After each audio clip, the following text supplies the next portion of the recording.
Hello there, everyone, and welcome to GamePoints episode 292. The weekly get-together, we talk about recent gaming news. As always, your host, Stephen Brown, and joining me today is... I'm David. Tonight, David, video game icon and NFL mainstay John Madden dead at 85. Final Fantasy XVI has been delayed, and the best and worst moments in gaming of 2021. But first, before we get into any of that, I want everyone here to know this is an audience interactive podcast. So if you're watching here live every Tuesday at 8 p.m. Pacific Standard Time right here at Twitch TV/GamePoints, or later over at YouTube.com/GamePointsPC, feel free to join the conversation with any questions, comments, concerns you might have. Just try to keep them germane to the topics on hand. Hey there, Ninja Wolf. Good to have you as always. David. Yes, sir. Normally I'd be going over what we played and all that stuff, but that seems a little gauche to do in light of the fact that someone just passed away literally within 30 minutes or so of us going live. So let's go ahead and get right into this first topic here. NHL Hall of Fame coach, broadcasting icon John Madden dies at 85. This is via ESPN. To the article. John Madden, the Hall of Fame coach turned broadcaster whose exuberant calls combined with simple explanations provided a weekly soundtrack to NFL games for 3 decades, died Tuesday morning, the NFL said. He was 85. The league said he died unexpectedly and did not detail a cause. EA Sports put out a statement saying the following: "Today we lost a hero. John Madden was synonymous with the sport of football for more than 50 years. His knowledge of the game was second only to his love for it and his appreciation for everyone that stepped on the gridiron. A humble champion, a willing teacher, and forever a coach. Our hearts and sympathies go out to John's family, friends, and millions of fans. He will be greatly missed, always remembered, and never forgotten."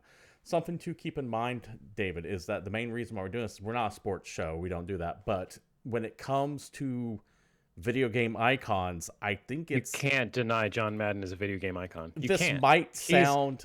He's the face and name of one of the most well-known and longest-running video game franchises. Just period. He is as known in gaming as Mario. Yeah, at this point. Because, I mean, Madden was gracing Super Nintendo and Sega Genesis games. Yeah. John Madden Football came out in 1988. Yes. The very, very first one.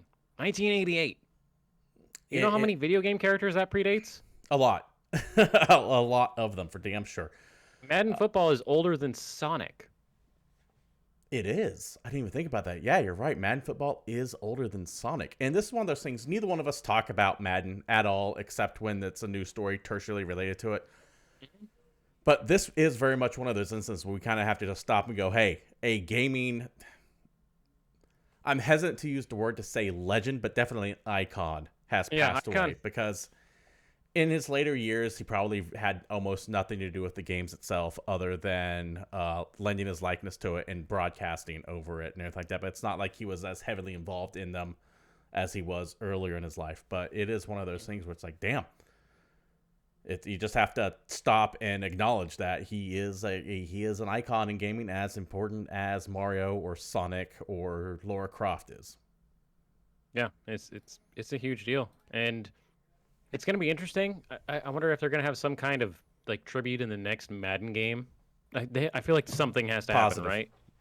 It's also interesting to see how they change up the name to that, because that's one of those licenses that can get negotiated in bulks of time. They don't just do it year by year. Yeah, I'm gonna go with what Stealthy Twitch is saying in the chat. Madden will join Clancy by having his name live on in the gaming long after his passing. Yeah, that's something that's kind of I can go buy a Tom Clancy game right now. Yeah, and that's why I'm thinking it's going to happen here too. It's not like they're not going to call Madden 2022 NFL 2022 or something like that. That Madden name's sticking around forever. Yeah, I feel like changing it would almost be disrespectful. Almost, yeah. Like it's better to just, it's still Madden. They might, when this block of time that they bought the Madden rights to expires, change it to something else so they don't have to pay it again. But we'll see what that happens. That still will be a couple years from now when that happens. I don't know when the actual current contract expires, but they would not do it next year for damn sure. Yeah, but I still feel like even if they have to re-up the license, like there is something to say about the brand recognition. Yeah, there's 31 Madden games. People don't go to a video game store and go, hey, you got that new football game. They go, you got that new Madden. Yeah. That's how recognized he is. I heard about this. Yeah, literally right before we started recording this episode. So Yeah, I don't. That's why I don't have as much information on this as I was like, because I know that the Madden as a series is a franchise I'm very weak on when it comes to my knowledge base. I didn't have enough time to like look into it and do some cursory research on it because this literally happened within the past 30 minutes. yeah, maybe an hour at most. It just depends on when all this stuff kind of breaks, right? No, for sure, for sure. Stuff Twitchy, good to have you in chat as well. In other things, before we get on to that, let's take a look at chat here real quick. Yes, we are getting close to episode 300 there, Ninja Wolf. I don't think we're going to be doing anything for it. We didn't do anything for 200. We didn't do anything for 100. What are you talking about? 300 is the biggest deal. We're gonna do something ridiculous. Yeah, we're going to produce a slightly better than mediocre show. I'm gonna wear a hat. But yeah, nothing planned for episode 300 or anything like that. But thank you for asking. Although maybe we should have we should find a video game that a lot of people that can play, and then play games with Discord. You know, that's something that we've always talked about doing. Also, I don't know if I want to do this or not, but I'm tempted to do kind of like a I don't know if I want to do this as like a side spin-off podcast or something like that, but I kind of want to do a Sacred Cow roast. Where essentially we take these games that everyone loves and just tear into them for like 10 minutes straight. Don't we do that already? But you know, like we're talking like, and to be fair, the first episode of that, I would eat the shit burger first. The first episode of that would be System Shock 2. Oh, wow, okay. You going after your own heart on that one. Can't accuse me of being an asshole if I start off hitting my own shit on it. All right, that's fair. Well, then we'll be fair. You hit that. I'll hit MGS2. And then we just start with impunity going after everyone else's thing. Literally anything. Yeah, so that might be something that we can brainstorm a little bit later. I was thinking about like that. Like we just go hard on specific franchises and see what we can come up with. But that's something that you and I should probably discuss at a later date. That's fair. Go ahead.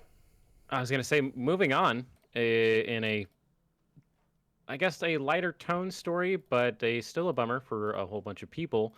Final Fantasy XVI has been delayed by half a year. In a developer update from Naoki Yoshida on Twitter. Greetings, everyone. When last we spoke, I promised I would have more information on FF16 sometime later in 2021. However, I regret to inform you that I will be unable to keep that promise, as complications stemming from the ongoing COVID-19 pandemic have delayed the game's development by almost a half year. As the latest addition to the Final Fantasy series being developed for the PS5, Final Fantasy XVI has amassed a sizable team composed of talented creators from around the world. However, in an effort to offset the effects of COVID-19, we've had to decentralize that workforce by permitting staff to tackle their assignments from home.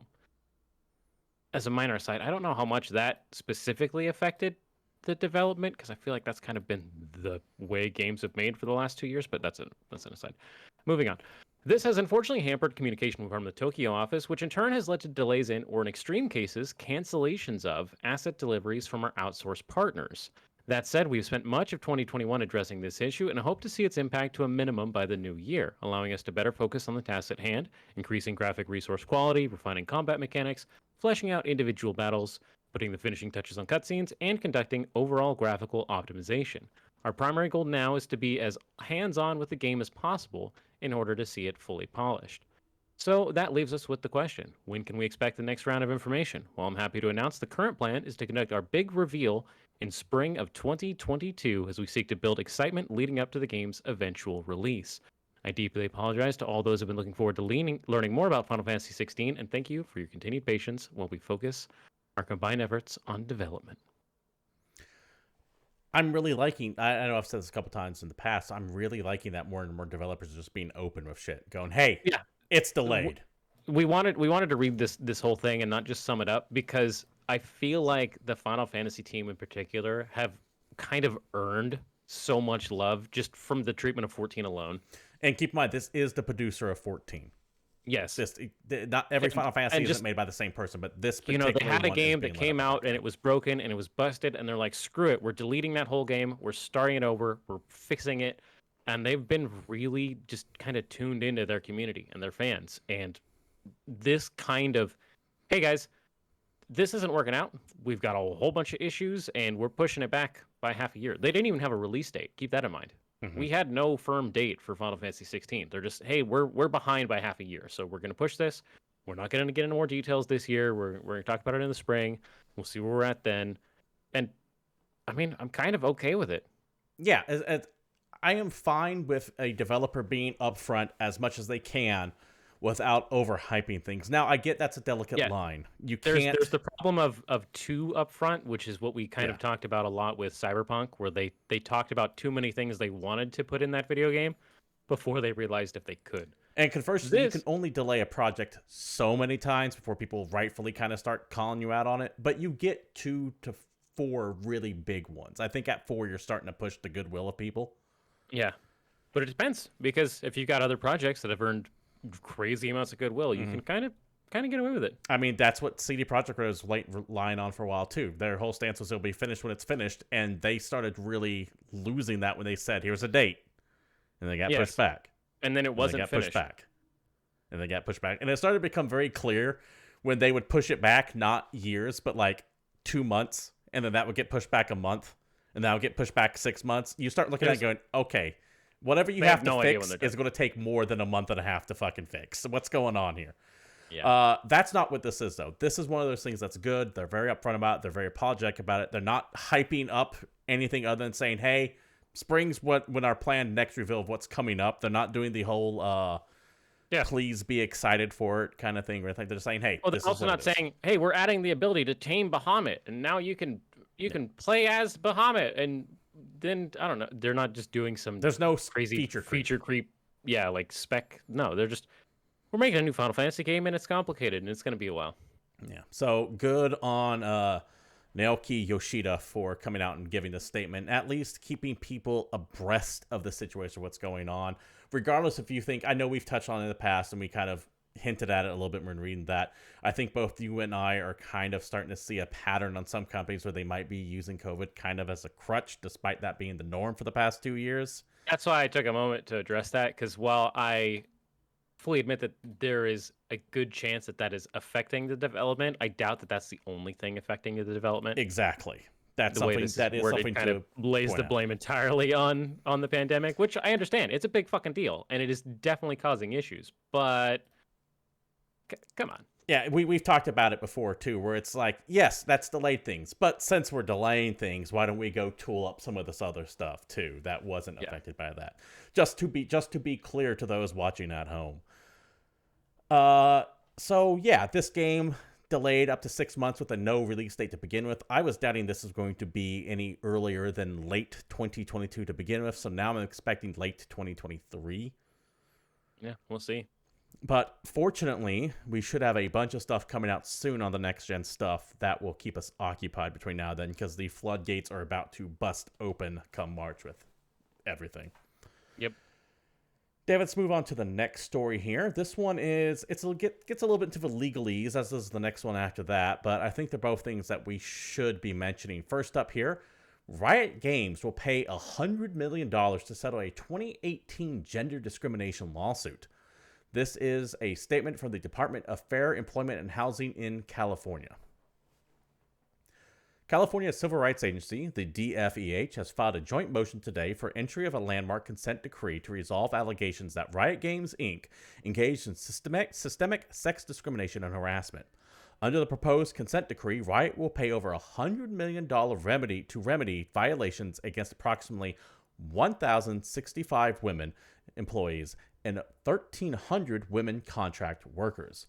The decree requires comprehensive injunctive relief in the form of workplace reforms, independent expert analysis of Riot's pay, hiring, and promotion practices, and independent monitoring of sexual harassment and retaliation at Riot's California offices for 3 years.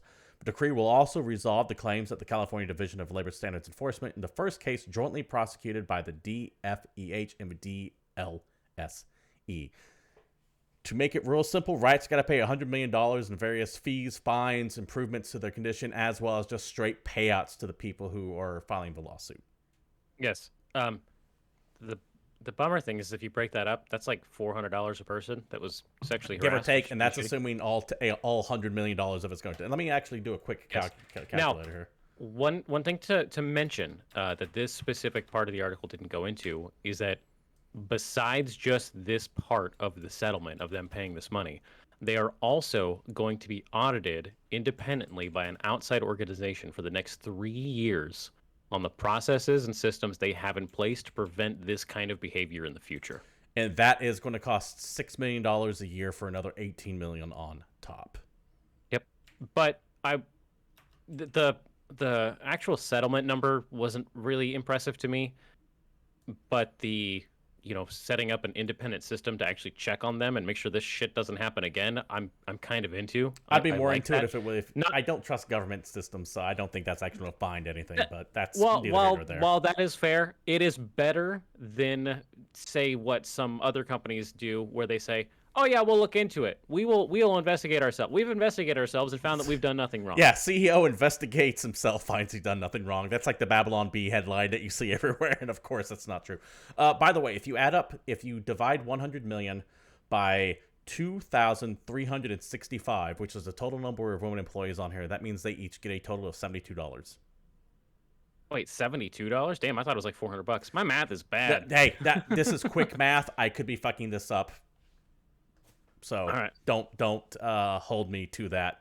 Well, my math was quicker, so I'm willing to bet that your math was more accurate. $100 million is a significant chunk of change, by the way. That's enough to make any company kind of go, ugh, because that is a big write-off on their books. Important to note, though, back in 2019, Riot originally agreed to pay $10 million, but the Department of Fair Employment and Housing California blocked that settlement, saying that this should be as high as $400 million. Yeah, they tried to get out of this way cheaper, and California said, "Fuck, no, you owe way more than that," and this is where it ended up. So something to minor victory for a bunch of people that were wronged. So I hope that this helps put another nail in the just fucking systemic problems that are the game industry that we've talked about ad nauseum this year, and I would love to have next year go far longer without us actually talking about this kind of stuff. Not because it's being hidden like it has for the last fucking 40 years, but because it's not happening as much. That would be great. If all you guys could fix that at your various game companies, I would appreciate it. I know the CEOs of all the majors watch us, so I'm sure they're taking this under advisement. How many is that, David? I don't know. I know Kodak's not watching. Never mind. Just go. It would take way too much of a setup for me to get to where I was going with that. So let's just move on to the next topic. Moving on, in a story from the Remedy blog post. Actually, I think this was an investor relation release. Remedy and Tencent eke another deal. This is not a new thing. This is an ongoing thing. But anyway, moving on. Remedy Entertainment signs a global development, license, and distribution agreement with Tencent for the cooperative multiplayer game codenamed Vanguard. Real quick, isn't there already a video game called Vanguard? I'm almost positive there is. I'm like 1,000% positive I already played a game called Vanguard. Anyway, the game codenamed Vanguard, Remedy's original intellectual property, is a free-to-play cooperative PvE shooter that combines Remedy's narrative expertise and action gameplay into an immersive multiplayer experience. The game is developed with the Unreal Engine for PC and console platforms. Remedy will develop and publish the game worldwide, excluding selected Asian markets where Tencent will localize and publish the game. The game's development is currently in the proof-of-concept phase. Its development budget up to the end of the first year of live operations will be in the range of a typical Remedy AAA game budget. This development will be co-financed by Remedy and Tencent. In addition, Tencent will localize the game for the selected Asian markets and cover the related localization costs. Remedy and Tencent will be responsible for their own publishing and game operating costs in the respective territories, while sharing a portion of revenue to the other party after the recoupment of the development costs. As part of the agreement, Remedy has also licensed Tencent worldwide rights to develop and publish a mobile version of the game. Tencent will cover the costs for developing and publishing that version. The parties have agreed on a separate revenue sharing scheme for the mobile release. And there you go. Somebody else partnering with Tencent, but this is a way more common thing than them buying everybody. First off, Vanguard is a Call of Duty game. It's the newest Call of Duty game. Oh, that would be why that name seems so fucking familiar. Yeah. Second, I'm not as mad about this as I normally would be, because this is kind of already old news. Normally, what would set me off... This happens all the time. Tencent localizes so many flippin' video games, it's not even funny. And the link between Tencent and Remedy has already previously existed as well. I believe Tencent actually owns stock in Remedy at this point. I think they control like 3% of the company. I'm not positive. Double check that, please. And they're already working together on Crossfire to publish and distribute Crossfire in the China market specifically. So this is just them extending that deal to another game. So it's not really anything that I'm going to flip out on. I think we all know that my opinion of Tencent and Chinese businesses in general, especially ones with very, very close incestuous ties to the CCP specifically, I feel that they are dangerous. This is one of those things that I would just be treading over familiar ground again. I will wait until the inevitable purchase of another studio by Tencent to go off on my fiery rant about that company. Vanguard Saga of Heroes was a MMO built by Sony, released for PC in 2007. Yeah. I mean, I can promise you that name is copyrighted somewhere by someone. Yes. So there's no way it's going to be that. It'll be like I knew there was something that I was thinking of that wasn't Call of Duty. I was like, no, it's something older. Okay. And it's an old MMO. This would be called like Apex Vanguards or something like that. Something that rips off everything yet is still somehow distinct enough to stand on its own. Yep. David?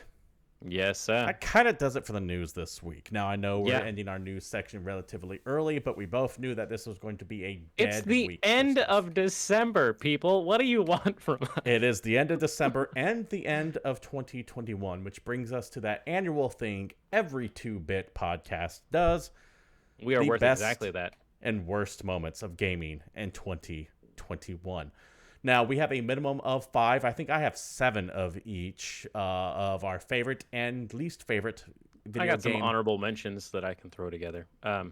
One thing that we should discuss right at the top, which we did mention briefly last week, the big giant elephant in the room that is just the fucking shit show that is Activision Blizzard is off the table.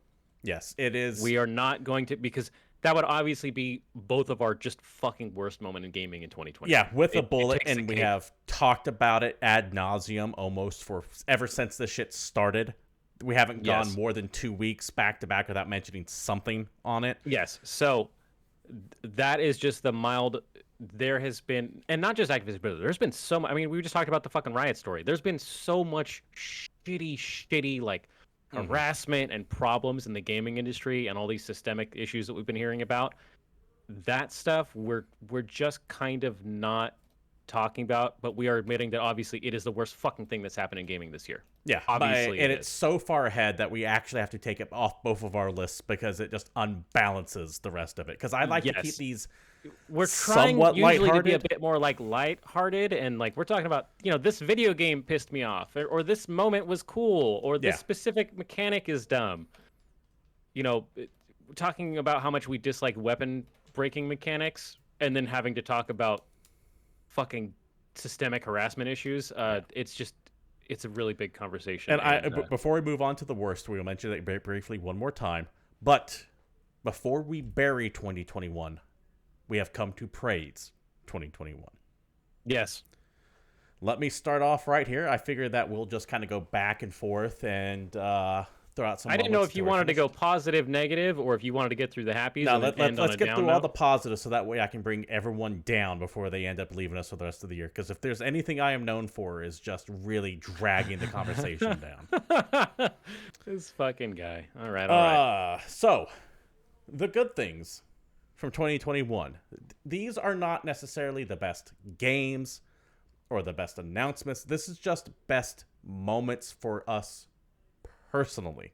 They could be in the entirety of a game. They could be a bit of news that you really liked.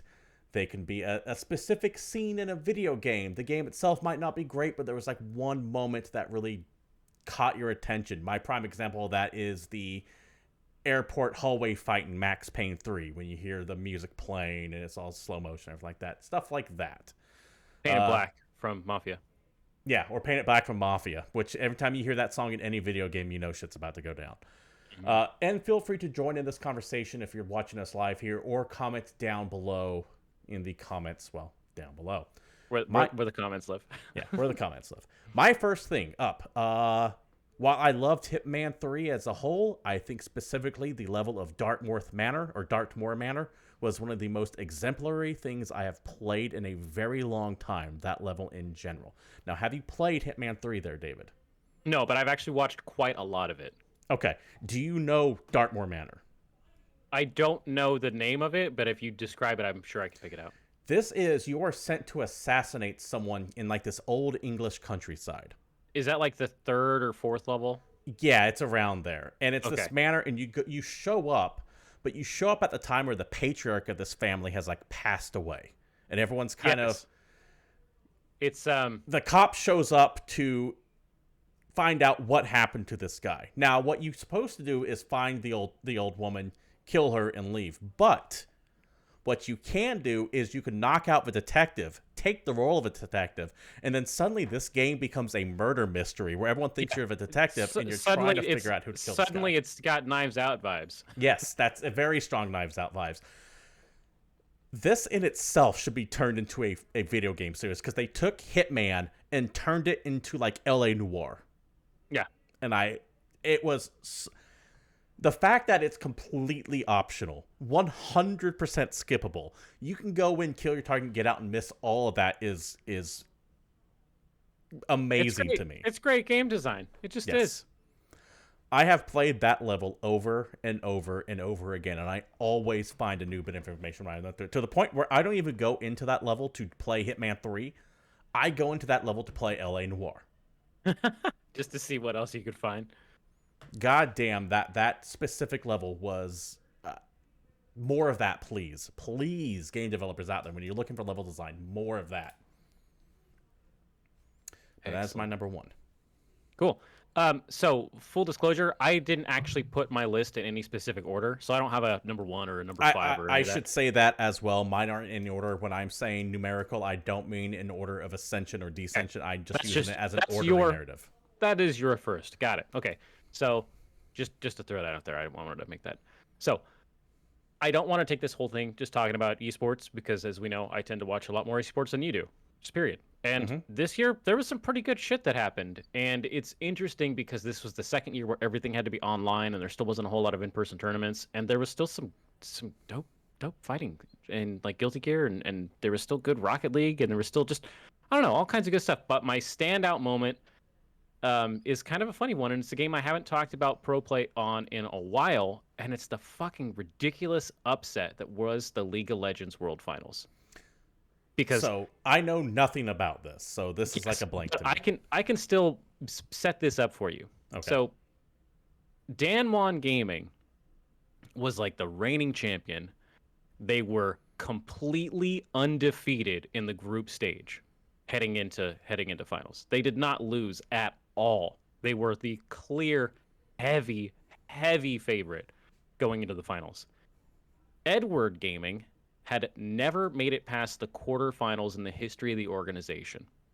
They went like 4-2 going into the finals, and they still made it into this last game against Damwon. They lost the first 2, brought it back for 2, pushed it all the way to game 5, and then won the world fucking championship. That's amazing, by the way. That like as someone who didn't watch this, even if you don't care about League, like that is a cool ass sports narrative. It just is. Stealthy Twitchy, don't spoil my list. Well, I'll adjust that by the end of this. I assure you. But good to know. Anyway, so that is going to be my only esports standout because I didn't want to just do that a bunch, but that was a cool ass moment. So. Let's go ahead and move on to my number 2 here. And I'll move it up on the list because Stealthy Twitchy in chat also seems to share the same opinion as I do. Inscription. Just all of it. Goddamn, Inscription was so good. And it's from Daniel McMullen. And which is funny because I also beat the Hex this year, but that is old ass news. Yes, but that's also so good. God damn, the Hex is good. Pony Island's decent, but the Hex and Inscription are just. What's funny is Inscription is actually like on my list now of games I want to play at the start of this next year because of how much I like the Hex. So we need to actually talk about the Hex off like when a non-spoiler environment because I wanna pick your brain on some stuff about that. But Inscription, or we just have a special mini GamePoints episode where we spoil the shit out of it and talk about it. You know, that's something else I was thinking of doing, is that we just do occasional spoiler casts, by the way. Why the fuck not? Yeah, like once a month we pick a game and just spoil the shit out of it and go deep into it. Inscription though, god, it starts off as a simplistic horror themed card game and quickly ramps up beyond the scope of its game. Okay. To the point where you think you finally finished it, and it doesn't end, and it just keeps going, and going, and going. It sounds like Lawnmower Man for Super Nintendo. Weird shit starts happening. Yes, Vavu, Inscription was a weird game. It was that one that had like the you are playing cards against a very shadowy figure whose only you can see his eyes too. It was definitely horror based. If you lost the card game, he murders the shit out of you. I want to talk more about it, but much like his Danny McMillan's other games, the least you know about it, the more enjoyable it's going to get, because those games fall into that same category of game as Undertale or Doki Doki Literature Club or Return to the Obra Dinn. I was going to say, I was happy that you never told me much about the Hex besides, do you have to play it? Do you have to play it? Do you have to play it? And finally, years later, I was like, fine, dude, I'll play this damn game only because you keep talking about it. And then I was like, wow, this is actually kind of incredible. I cannot recommend Inscription enough. That game from top to down was by far one of my favorite moments of 2021.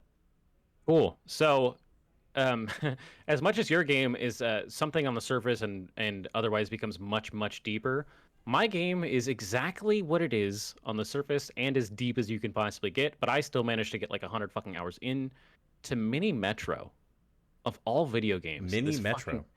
This tiny game where it's the simplest fucking little puzzle thing you've ever imagined, where there's these little houses and there's cars in the houses and they want to go to shops, and you have to get the pink cars to the pink shops and the yellow cars to the yellow shops, but you only have so many roads and you only have so many different ways to get there, and you're trying to manage the traffic until the game just collapses on itself.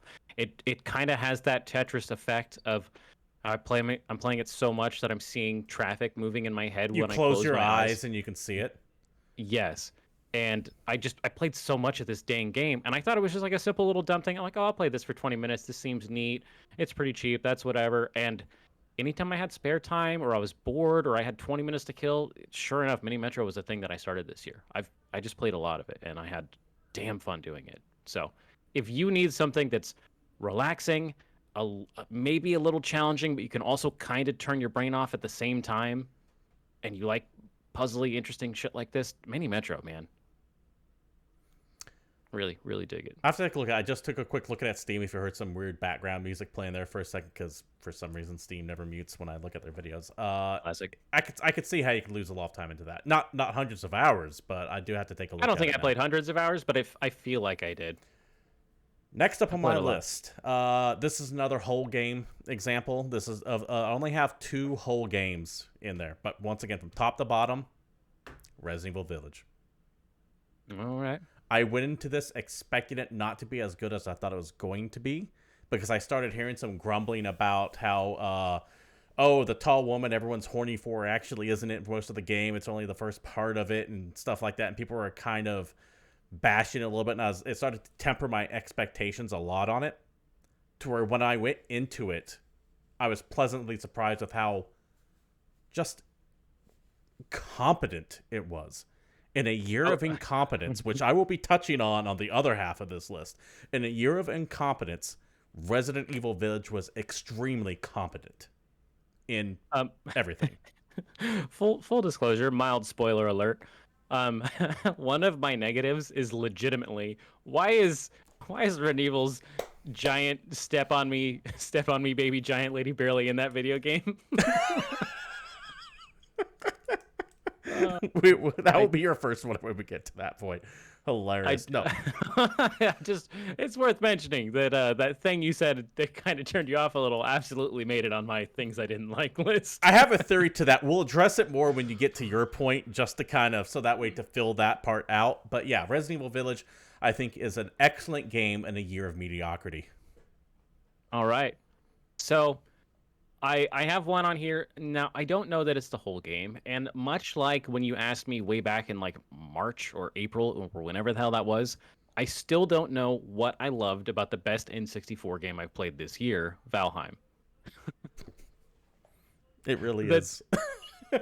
it is. It's the best fucking N64 game you've ever played. That's what it looks like. It just Yeah. also looks like the most beautiful N64 game that you've ever played. Just the lighting, the shadows, and the smoke effects and the fog and all this crap. And it's a crafting survival game. It's not something I ever really play, but I don't know. There's just something about the combat is satisfying. I like the way the building works, and I finally kind of caught a survival game bug.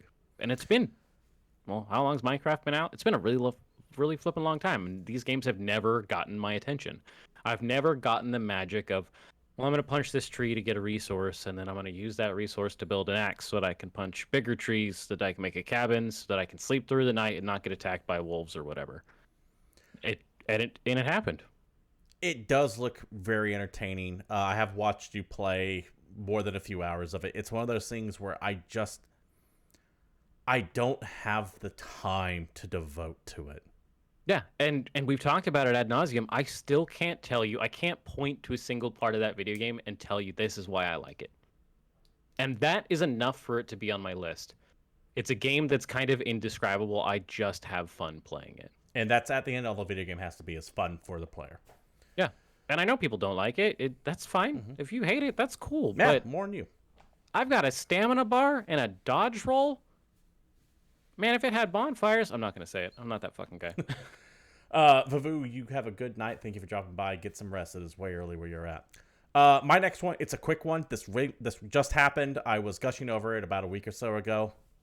Alan Wake 2 finally being announced. Oh, yeah. I knew this was coming. We all kind of knew this was coming. Remedy wasn't bashful at all about teasing this was going to happen sooner or later. But I still didn't expect it to happen for another year or two. The fact that we got the quick little teaser trailer with the same voice actor and the same video capture guy from the first one again, the tone is being set up perfectly. I'm just really excited to know that Alan Wake 2 is officially coming. And that's that. I got nothing else to add to that. Excellent. Mine is a little bit of a combo, so bear with me here.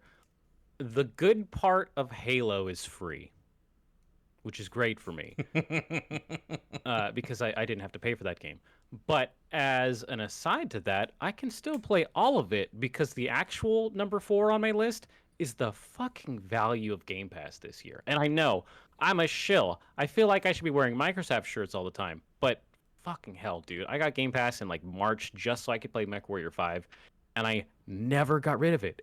There was always shit to play. I've played so many more video games this year than I have any previous year. Because we've talked about it. I don't buy new video games. I never pay $60 for video games. But when I have to pay $8 a month and can play just crazy amounts of shit, including stuff I've never... Dude, I went back and played the Wolfenstein games that I never played finally. Like, those are great games. Well, dude, some of them are great games. Some of them are great games. One of Metro's them is an on excellent there. game. But yeah, Metro's on there. There's just so much stuff that I was able to play this year as opposed to previous years. And so that to me is enough. Like I've never gotten to have a list of games that I've played and definitely not beaten because, you know, I have game ADD and I can't beat anything. But the fact that I was able to satiate even my thirst for video games with a subscription service, I feel like I'm finally in the future, which also simultaneously sucks because I don't own any of that stuff, and that's a whole other conversation we could have on the back half if we really want to. Well, the good news is you've played it, and if you want to actually buy it later, you can. Yeah, it's the best form of demos I've ever had. So I'm gonna go with Game Pass. It makes my list this year. That makes sense. I think this is the year Game Pass was finally worth it in my mind.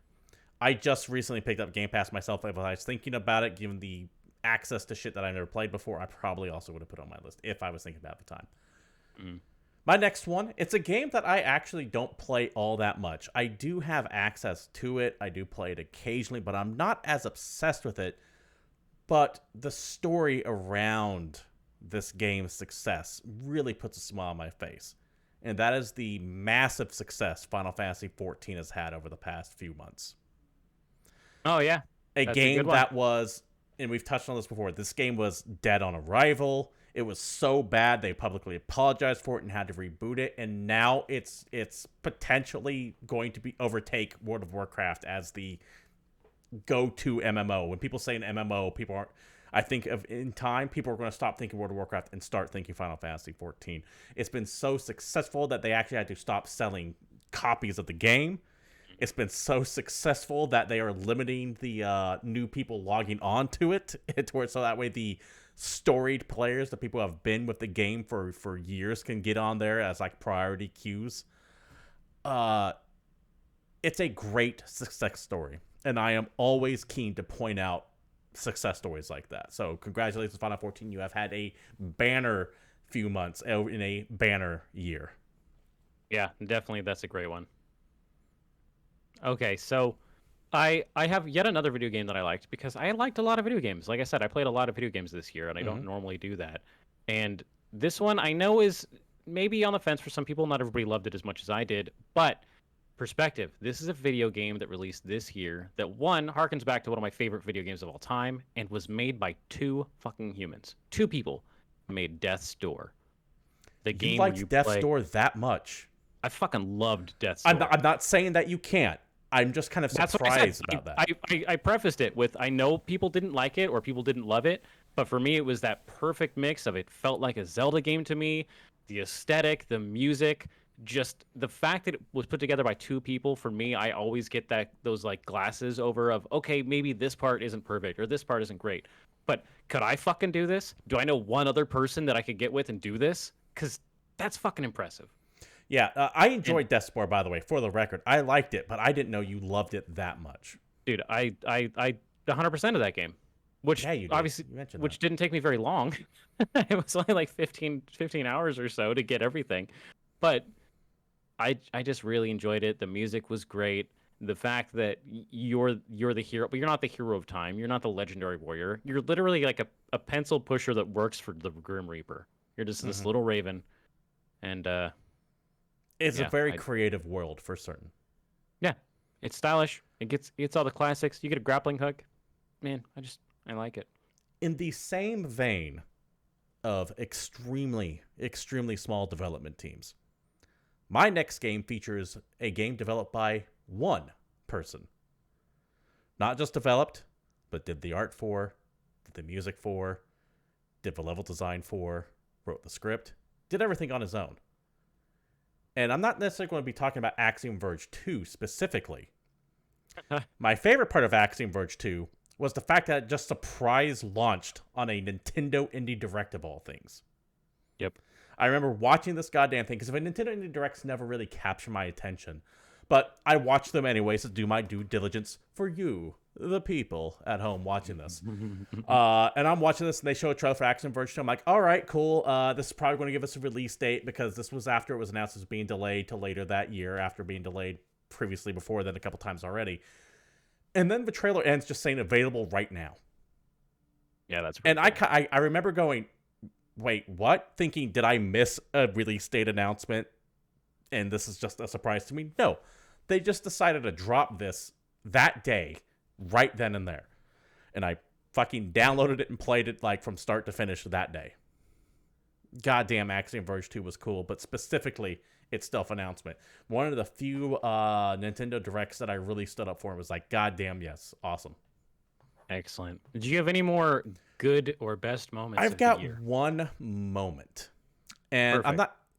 This is going to be kind of hard for me to describe because I don't want to spoil it, because it's from the Artful Escape. Now, the Artful Escape is, I am hesitant to even recommend people playing it because it's not really a game as much as you just go to the right nonstop. Yep, and if the vibe doesn't work for you, you won't enjoy it. Yeah, because you're not like platforming. You're occasionally jumping. You're occasionally interacting with things.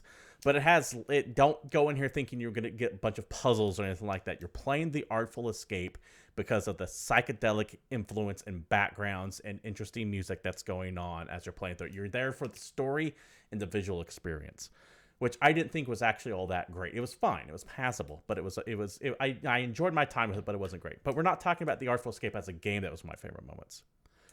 Have you played this game, by the way, David? No. Okay. You told me about it. It does look cool. There's a moment toward the end. So you are playing this character who's like the nephew of this famous musician. Imagine being like the nephew of Neil Young or Dang. or Bob Dylan. Okay. Like, think that folky music.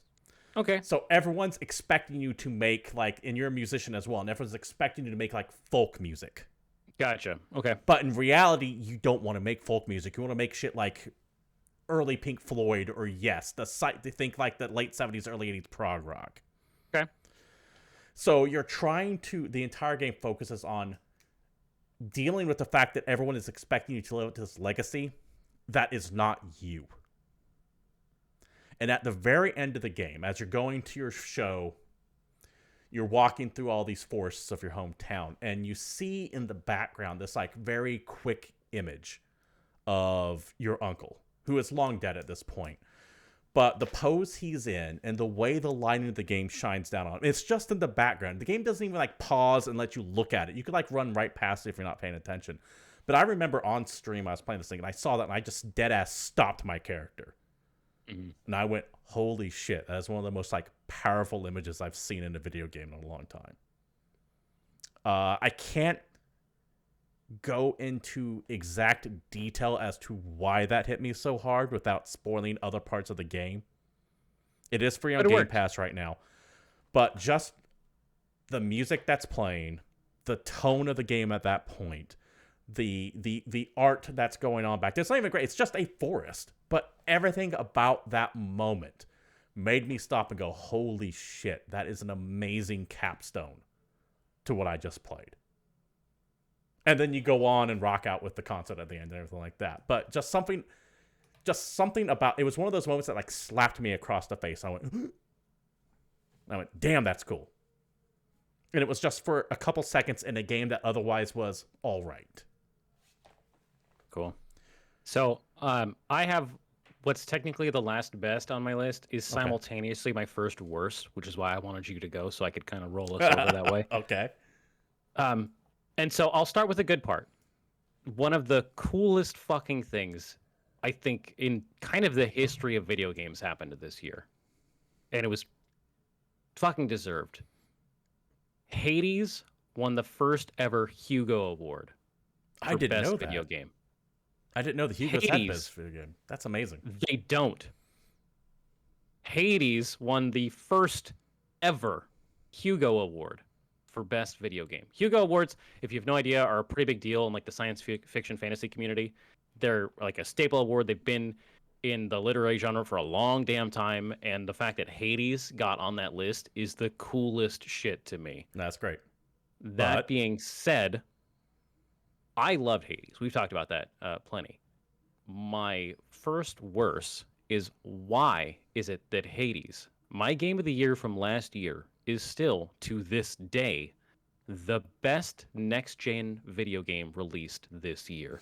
Oh, you're touching on one of mine, but I'll get to later.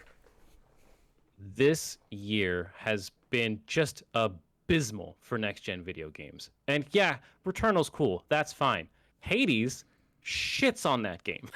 Yeah, you're touching on the theme of my final one that I'm going to end this segment on. But yeah, I know exactly what you mean. This has been a very mediocre year for video games. Yes, and Hades deserves still being back-to-back Game of the Year champion in my mind, which is why it's going to end my best for winning a Hugo Award. But that goes directly into my first worst. Well, let's get on with burying 2021 with that, shall we? Let's go ahead and go into mine. This is a full game itself. I fucking hated this game, and it pisses me off because I had such high hopes for it, and that's 12 minutes. Ooh, yeah. This is the murder time loop mystery thing that had James McAvoy, I think it was James McAvoy, Daisy Ridley, William Dafoe in it. I love Daisy Ridley I don't have any real opinion on, but I love James McAvoy, and I love William Dafoe, not a stranger to video games, by the way. He was also in Beyond Two Souls, as well as something else, I think. I can't quite remember what. I'm sure. I love the time loop mechanic as a general thing. I love murder mystery, figuring out shit in video games as a general thing. But this game took everything that you can think of wrong with like David Cage games or Telltale games, And they went, huh, that clearly works, so let's just ramp that shit up to 11. And let's do a piss poor job at it while we're doing it. And god damn, was I so...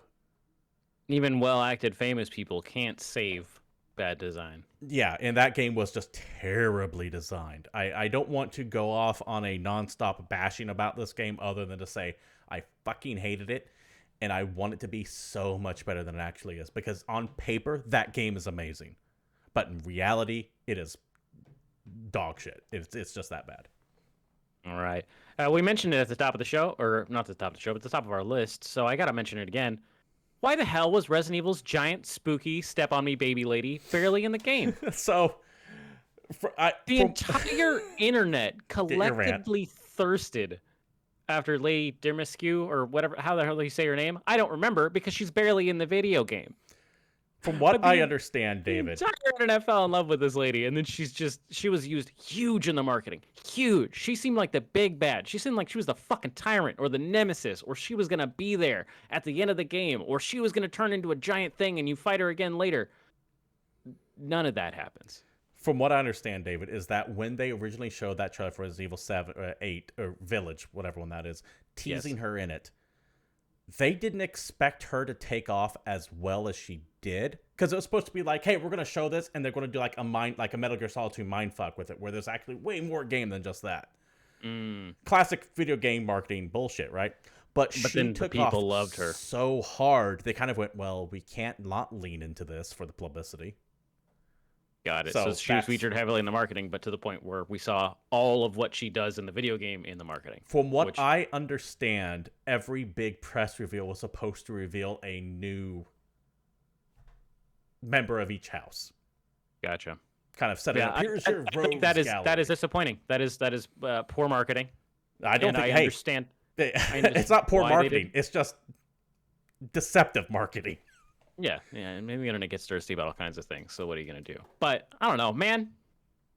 You tease like what feels like an overarching big bad. What feels like is gonna be an antagonist that runs through the course of your video game, and that's just not what it is. My next one, David, and this one pains me because every year I have stuck up for this. I have kept saying it gets a little bit better each time. I am looking forward to it every single year, and that trend has finally been broken.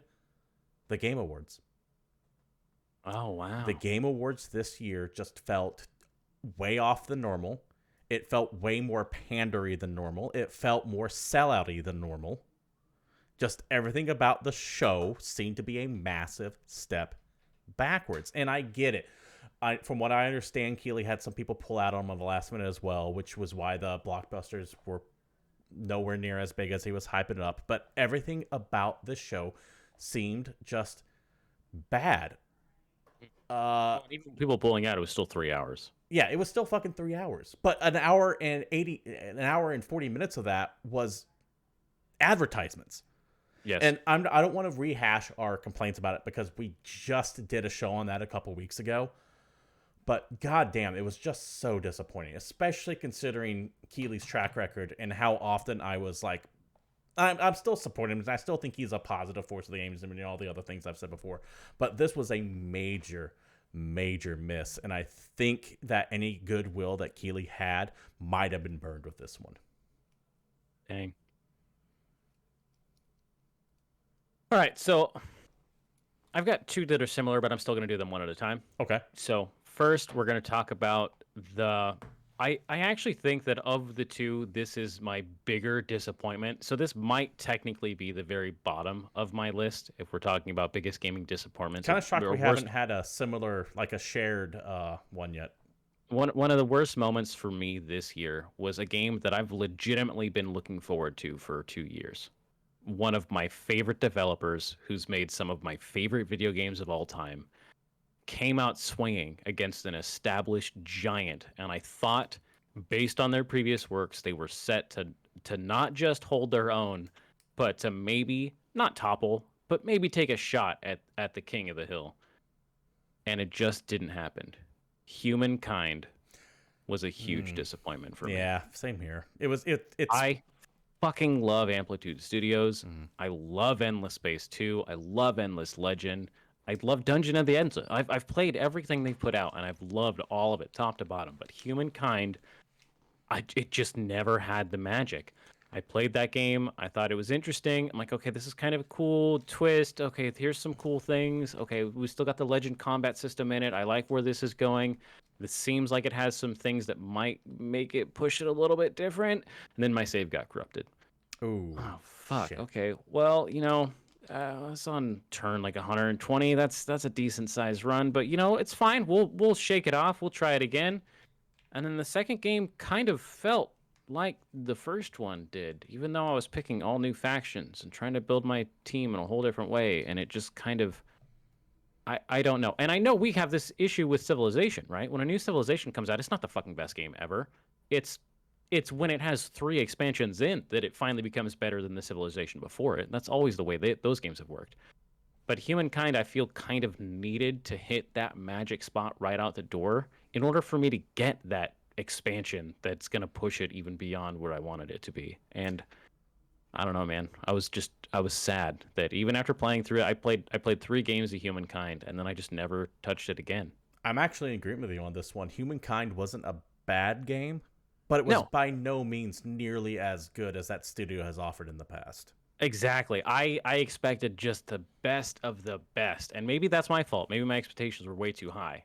But the fact that it's a good game, but it's not a great game, really, really hurt. We have Stuffy Twitchy in chat throwing in their own moment of 2021 they hated. That was gaming's insistence on moving to NFTs. Specifically, I'm thinking of the Ubisoft one, but other companies have tried to flow around with it. Like fuck everybody that's pushing Steam to add NFT games to their system. Just fuck anybody that thinks that I can level a Pokemon and sell it for $1,500, and there's not going to be someone left holding the bag because it's not just an elaborate ass Ponzi scheme that actually is mean to say because that's unfair to Ponzi schemes. Just fuck the whole thing. That did not make my list anywhere, by the way, but I wanted to mention that we did have someone in chat mention it. Mm-hmm. My next one, I don't know if you're on board with this. If we have one that's shared, it might be this one, David. Saints Row's trailer. I didn't actually deign to sully my list with the Saints Row reboot trailer. That Saints Row reboot, I won't get too hard into it, but god damn, it feels like it just misses everything that made Saints Row special. And that is a game that is very beloved to both of us. Yeah, where's Professor Genki?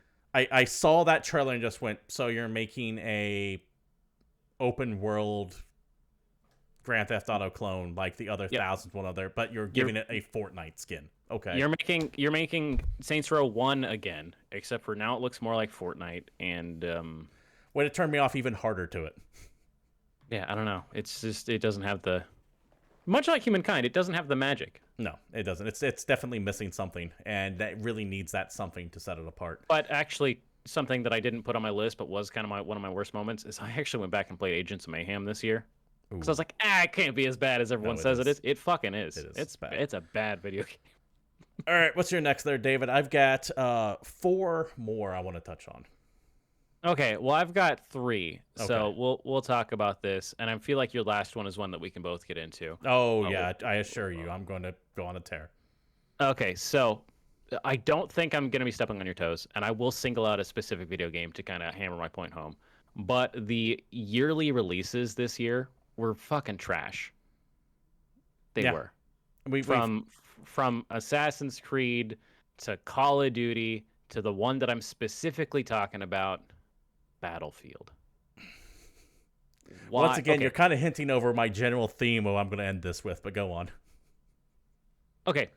For the first time, I was excited for Battlefield in a while, right? I loved Battlefield 3. I loved Battlefield 4, and then the series kind of fell off for me, and I was excited to get back into it and play that game. I played that open beta, and I was like, this feels fun. This feels like it's got some of the magic back. This feels like something I could really enjoy. And then the game comes out, and it's $70, and it's one of the just worst polished video games that I've ever played. It's buggy, it's broken, it's missing systems, it's missing features. It's not worth $70 plus a fucking season pass, plus fucking DLC, plus an expansion pack, plus a pay extra to have it on actual day one as opposed to getting it late because fuck you, we're EA. the whole thing was just such a sour taste in my mouth that I don't think I'm ever playing a Battlefield game again. And it Damn, sucks killed because the franchise when for you. when the game works, when you're in it, when you're in a 1v1 firefight and there's a plane flying over you and you're trying to duck behind this tank so you can blow it up with C4, that shit is still fun. It is still some of the best individual moments in gaming can happen in Battlefield. And the fact that they have that little glimmer and still can't shine it, it's almost like there's a pattern. Didn't we talk about fucking Anthem the same way? Which there's that leads one me little piece. into my next big disappointment, the death of Anthem 2.0. Oh.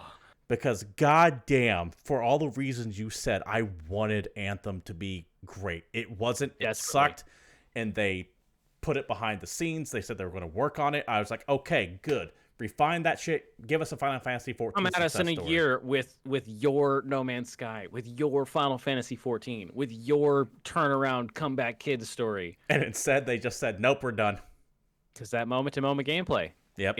It was there. There was a little bit of magic in that video I'm game. glad you put that exactly the way you did, because that's exactly what my next one was going to be, was the death of Anthem 2.0. And that was just extremely disappointing to me. Next up. All right. So this is the other game that I was eagerly anticipating that just fucking disappointed me in every possible direction, which is funny because for you, it had the exact opposite effect. But you don't have perspective, my friend. And that is okay. Forza Horizon 5. All right, fair enough. The game that has sold 10 million copies. The game that the whole fucking world loves, except for those of us that have been playing Forza Horizon 4 for the last 3 years. Because multiplayer's fucking broken. Editing shit's fucking broken. There's just so many problems with this game. There's so many features that are missing. There's so many features that have been retweaked and unbalanced and messed with. And it's Forza Horizon 4.5. This is not a new video game. This is a game with a new map. This is a Far Cry update. And it's $60. Or it's $85 for the deluxe edition. Or it's $112 for the Ultimate Edition with the Season Pass. Or included with the Game Pass. Or it's included with Game Pass, which is cool. But I can only imagine how salty you would be if you spent $70 to buy this. If I spent $70 on this game, I would have actually returned it. And if they didn't take it back, I would drive to the closest Microsoft office and I would throw my copy through their front window. Which would bounce off because they usually have reinforced glass. But it's the principle, Steven. No, hey, play for spite. I do a lot of things for spite. That just fucked me over more than I target, but that's how it is. Thank you, Twitchy. Forza 5 equals Forza 4 Mexico DLC. That is 100% true, and it's $70 fucking, and it doesn't deserve it. The map itself is so bland, so generic, so boring, which is so depressing because there's so much cool shit in Mexico. There's so much cool stuff you could do with something set in that location. And it's, well, here's some more desert, and there's this one little part that's rainforest, and we've got 2 tiny towns that are kind of smaller than the last towns in the other game, and, well, it also turns out that even though this game is set in Mexico, there's one fucking person that speaks Spanish and everybody else is British for some god-awful reason. I didn't know that. That's hilarious. Are you kidding me with this video game? It's a joke. David, at least you had a video game. Because my next one, and I this also falls the category of I don't want to relitigate. I don't want to get into it too hard because God knows I specifically have fucking gone off on this multiple times.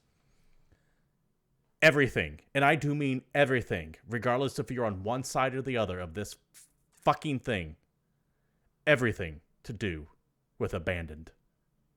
I was hoping it would make your list because I thought about writing it down, and I was like, no, I feel like it's going to make it for him. I feel like that's got a good shot. I'm not going to get into it into too much detail, but there is fault with everyone involved in this, from the fan base to Sony to Hassan Karaman to you can blame Guillermo del Toro. To Guillermo del Toro, sure, why the fuck not? Let's throw him in here.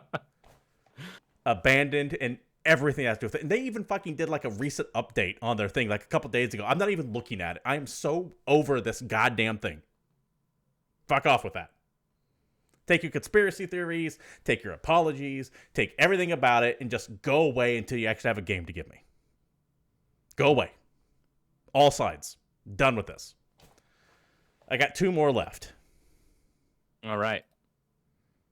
Okay, so I've got one more that I can talk about, and I've got one trolley thing to talk about. All right. So I'll start with the more legitimate actual thing that was a bummer. And that is Amazon's first fucking video game. Oh, god damn it. I'm sorry. Hold on. Right. Their second game? Second fucking video game, because the first one was so god-awful. They not only moved it back into pre-production, they stopped the whole video game. They unbirthed it. They released it, they unreleased it, and then they canceled it. They literally performed like a 6-month-old abortion on it, where it was out, the baby was fine, it was functional, and then they just crammed it right back into the uterus. And then they released New World, a game that every single day and every single week became more and more broken. The brokenness was already there, but it's just people played longer and figured out what the fuck was wrong with it. And we talked about that New World, I thought at the beginning felt kind of cool because it gave me Valheim vibes. And as we talked about earlier in the show, I really, really liked Valheim. I thought that game was great. So I'm like, okay, but I can play it with more of my friends. That seems interesting. Maybe I can finally get behind one of these crazy MMOs. You know, who knows? Anything's possible.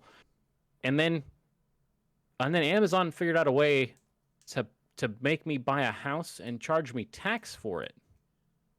In a video game, I had to go labor to get money to pay for the rent on my house. So what I'm hearing from you, David, is that taxation is theft. Taxation is theft. Oh. And New World is also theft. Say that one more time and a little bit slower there for me, David. No, fucking World. I wanted this game to be cool, and the fact that at some point they realized that you could just fucking post HTML in the all chat and brick other people's video games because the game would try and that run almost the code. made my list, but didn't. How broke? And then there's the fact that life staffs were so fucking broken that the entirety of the game's PvP became who had the most life staffs, not because the skill set itself was better, but because the animations tied to it, if you had enough of them casting, slowed down the server so fucking much that the other team couldn't actually play and would lag out so that your team would win. That's what PvP turned into. Yeah. No, New World is tragic because I want that game to be good. Then there's the fact that the server that I was on specifically slowly got taken over by only one faction, which of course there's supposed to be 3 factions and it's a war and you're fighting for territory. No, it's just the one. Everybody started joining the one, and then that one also happened to be completely filled with bots, so even if you wanted to go out and maybe farm materials, you can't because there's bots doing it. And it's still broken. Yeah, still to this day broken. I've actually completely forgot about that game. Yeah, so that made my list. I'm glad your next one's kind of trolly, because my next is actually kind of trolly too before I get to my big one. This falls in the category of, I personally thought it was hilarious, but I think it speaks to a major problem within the industry right now. And that is the Twitch Metallica BlizzCon conundrum that happened earlier this year. Oh boy, that's a good one. Now, for those of you who might have forgotten, Metallica played at BlizzCon's online show this year, and during Metallica's set, they started playing For Whom the Bell Tolls, and as it started kicking up, Twitch, because of their problems with copyright, specifically music copyright lately, blanked out Metallica and played like elevator music over it. Now, the and you irony, had streamers rushing to mute their shit. The irony of them doing this to Metallica aside, because that's a whole nother story that I could get into. That was the most, honestly, is there a separate category for the most delicious moments of gaming in 2021? Because fucking Metallica getting censored by the internet, that's choice. Yeah, while that kind of puts a smile on my face, I think it highlights a major problem with streaming in particular when it comes to copyright, where we have to actually ask questions like, hey, at the Game Awards, Jeff Keighley, do I have to mute my stream at any point because I don't want my channel destroyed because your trailer that you're distributing on the internet had a song on there for 10 seconds, and the people who own that song gonna sue me because I was watching your show? Exactly, your show that you encouraged me to stream. Yeah. Am I going to lose years of content because of that? And this is a problem that still hasn't been fucking resolved. Mm-hmm. But I think nothing highlights it more than Metallica getting muted on Twitch as they played their own song live. Yeah, that's pretty great. All right, David, so your final one, and then I'll bring it home. My last worst moment in 2021 is something that I specifically wanted to call out because this is something that we would actually normally talk about. But for once, it was barely mentioned. If you go through our show history for the year of 2021, you will find nary a mention of something that we often talk about, which puts it at my worst category, Star Citizen. There was actually some Star Citizen news very recently about how this has been their biggest year yet. Yes, how is this your biggest year video game that was kickstarted in 2012 and has raised over $400 million for fucking vaporware? One of the games. You know what? I'm going to do it. I'm going to tear into this game just a little bit. Go for it. I was so fucking excited for Star Citizen, the spiritual successor to Freelancer. One of the coolest fucking video games ever made. I love space. I love sci-fi. I love the idea that you got all these cool actors to get this story together, but I can also go out with my friends and we can have ships and we can have a drop ship that's got other ships in it. We can go explore. We can go get into fights. We can go trade. We can go pirate. We can do everything I've ever loved in space video games. Bring me all the way back to my Escape Velocity days. And it's just never fucking coming out. And yes, I know the 3 guys that pay attention to us that still love Star Citizen are going to flame us on YouTube later because that's all they have to fucking do because it's not like they have a fucking video game to play. It's just nothing. It's nothing. And you can pay thousands of dollars to play a tech demo. What the fuck is this? This game looked like the best video game I'd ever seen when they first showed it. Now it looks last gen. Yeah, absolutely. Oh God! Chat just mentioned it is inevitable. No, don't say it. Don't say it out loud. We'll announce NFT spaceships in 2022. It is inevitable that will happen because it makes perfect sense. You just willed it into the world. Fucking hell. I wish I could will shit like that into the world, but that is it makes perfect sense. That shit's going to happen. The next time we talk about Star Citizen, how about EA turns around and makes NFTs of gaming licenses? How about I buy video games from them that's an NFT that proves that I own the video game? How's that feel? All right, David. Let's end 2021 in something that we've been hinting at, both you and I, this entire list, and I think you kind of know where I'm going with it. Of course I know where you're going. It's okay. Quick minor aside. Obviously, Activision Blizzard and all that bullshit is the worst thing, but this is our lighthearted list, people. This is where we're going. 2021 has got to be the most incompetent fucking year I have ever seen from the video game industry.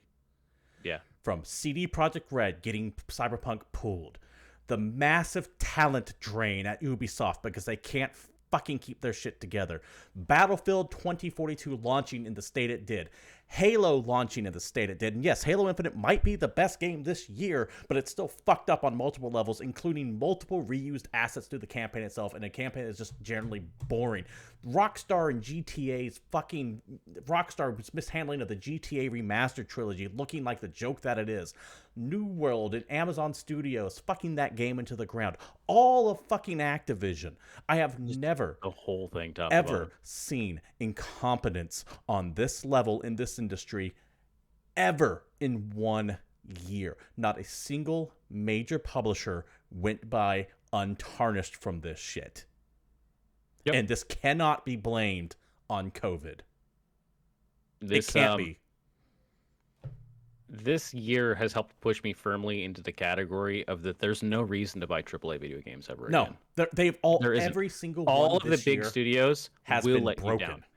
And not only are these the games that are going to cost you $60, $70, $80, $90, $110, they're the ones that are also going to nickel and dime you for most of the video game because the piece that you get for all of that money is disgustingly broken. It's barely a video game. Resident Evil Village. It released in an early access state that you have to pay to be a beta tester for. Resident Evil Village was on my list of good things that happened to me this year. Not because it's a great game, because it's not a great, excellent, life-changing game.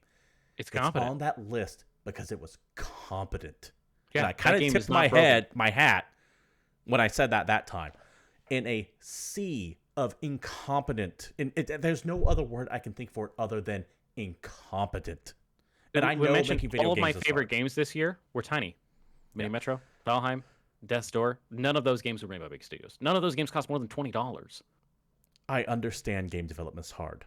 I understand game development is especially hard given the fact that so many people are having to work remotely because of the COVID situation and everything that's going on. It seems like game development is less hard if the people in charge are actually competent, decent human beings that have an understanding of how just fucking game development works. And that's why when I say things like, I know we said we we're going to get into like the Activision nonsense, but this is more than just the abuse allegations of Activision. This is Activision as like a whole. There is something wrong fundamentally with AAA video game development right now. And it is, and we've been talking about this. We kind of have been alluding to it for the last few years that we feel like at any moment now we're gonna hit that breaking point. And we did. Where AAA development is just so busted that people finally go, "Is this really what we're getting?" And this year kind of feels like the year where people fucking Call of Duty sales down, Battlefield sales are down, Halo's. I mean, it's doing all right, but it's just, I don't know. It's a weird moment. Even places like Rockstar, which is known for, I mean, they fucking Releasing have one horse video game 10 testicles years on ago? Red Dead Redemption. They released a remaster of their flagship franchise in such a disastrous state, they had to re-release the old versions of it. Also, that entire thing of, hey, we're going to make a remaster of this video game. We are pulling the original versions off of sale so that you have to buy the remaster no matter how good or bad it is. Besides the fact that they're forcing people to double dip or pay more for the quote-unquote new version of their shitty fucking video game, just the genuine disregard the game industry has for video game preservation has been so telling, especially this year among all years, that it's disgusting. Chat summed it up best. Inscription oozed genuine passion. Battlefield oozed corporate mediocrity. And that could be applied to any one of our games that is the definition compared to this. Of a game that was made by someone who had a good idea and heart and passion and put into the project, as opposed to something that was just, did we check all of these boxes? Well, accounting says we need to add this thing or it's not going to be as profitable. And it's not even that these games are just bland. They're bland and fucking broken. Mm-hmm. It's not just, I disagreed with the direction they went in. It's not just, this wasn't as good as it was last year. It is, on a just almost universal level, broken on multiple technical issues, be they glitches in Amazon where HTML code shuts down your computer, Cyberpunk getting pulled from the PlayStation. Admittedly, that happened December of last year, but the ramifications ended up going into this year. Battlefield 2 busted all to hell. It is mass incompetence on a level that I have never seen. And it cannot all be blamed on COVID. It can't be. Because a good developer will go, hey, shit happened. We're delaying this till next year. Kudos to Square. Which, when I'm having to say Square did the right thing on the development issue, there's something fucking wrong. Mm-hmm. When Square is the company we're looking up to in 2020 as making the right call. The people that gave us Anthem. Not Anthem, Avengers. Sorry, it's easy to confuse those two games. Yeah. God damn it, 2021. I think I've said all I need to. Yeah, no, I think we've officially beaten that horse to death. This year was an absolute shit show, and we hope for the best for the next. We hope you've enjoyed this long-ass fucking installment of GamePoints. Yeah, it is long. It's on the year of 2021. We have one new release. I'm taking it from you. It's Football Cup 2022 on the PlayStation 5. It's also releasing on PS4, and you'll play it if you want to. I don't care. This was actually one of the hardest years in a long time that I had to actually think of some good things for. Now, there were some great moments to it. But any other year, it would be a competition. This year, I wrote that list and went, yeah, okay, that's it. Yeah. And video gaming shouldn't be. You're like, hey, I think I've got 7. I'm like, I guess I can think of like 3 more. Those 7 were the 7 only positive moments that popped in my head real quick. I'm sure if I sat down and thought like a week, I could think of a lot more. But those are the only ones that were strong in my head. Yeah. Anyways, I think that's going to wrap things up here. Let us know what you think, what your best and most disappointing moments of 2021 were in gaming. I'm very interested to see if you guys agree with us or disagree with us for any reasons that you might have down in the comments below, or over on a Discord server, which the link is provided down there. Stuffy Twitchy, have a happy new year. Ninja Wolf, Vavu, Morathon, to anyone else who happens to be hanging out, thank you all for showing up. And if you all liked what you saw here and you support the stream, you know what to do. Likes, follows, bits, subscribes, all that good stuff. You can follow the show at GamePoints PC on Twitter, myself, Stephen Brown, at CapitalistPig21, or David there at PastLife_Satori. We will be back next week with our annual predictions for 2022, what And may or may not happen. And we will be going over what we did on last year's, because I was actually smart this time and flagged it specifically in the notes so we can find it real easy rather than going through and trying to track it down. Anyways, this has been Game Points episode 292. Thank you all for showing up. Stay safe, take care, and until next week, we're out of here.